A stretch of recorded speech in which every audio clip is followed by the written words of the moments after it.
ရှေးခါတရံတွင်မိထီလာပြည်၌နေမီမင်းဟုအမည်ရသောတရားမင်းကြီးတစ်ပါးရှိခဲ့ပါသည်မင်းကြီးသည်အလှပေးခြင်းတီလာဆောင်ခြင်းတို့ကိုအထူးလိုက်နာကပြည်သူများကိုလည်းကုသိုလ်ပြုရန်အစဉ်တိုက်တွန်းသူဖြစ်ပါသည်နေ့စဉ်အလှမန်းတက်များတွင်ယဟန်တန်ဃာများအလှခံပုဂ္ဂိုလ်များအားလှူဒန်းပြီး၅ပါးတီလာကိုအမြဲဆောင်ထိန်ခဲ့ပါသည်ထို့ကြောင့်ပြည်သူများကုသိုလ်များပြုလုပ်လာကတေဆုံးသည့်အခါနတ်ပြည်သို့ရောက်ကြပါသည်နတ်ပြည်မှာစီကားလာပြီးငရဲပြည်မှာတော့ခြောက်ကပ်သွားပါသည်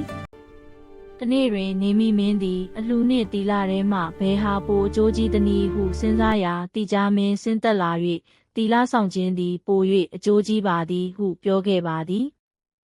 တီကြားမင်းသည်မာတလိနတ်သားအားနေမိမင်းအားတာဝတိန်သာနတ်ပြည်သို့ဖိတ်ခေါ်ရန်တင်သွားရောက်ခေါ်ဆောင်ပါဟုမိန့်ကြားတော်မူသည်ထိုအချိန်တွင်မိထီလာပြည်သူပြည်သားများသည်လာပြည့်နေ့ဖြစ်သည်နှင့်လောင်ဝန်းကိုမျှော်ကြည့်ခိုက်တဲ့ယထာကိုမြင်ကြရသည်မာတလိလည်းနေမိမင်းကြီးကိုရှောက်ကြားခေါ်ရာမင်းကြီးသည်ပြည်သူမှုမှတ်အများကိုခေါ်ယူ၍မိမိနဲ့ပြည်သို့ခိတ္တသွားခိုက်အလှပေးခြင်းတီလာဆောက်တည်ခြင်းစသောကုသိုလ်ကောင်းမှုများကိုမမေ့မလျှော့ကြနှင့်ဟူ၍မှာကြားပြီးလျှင်လိုက်ပါသွားလေသည်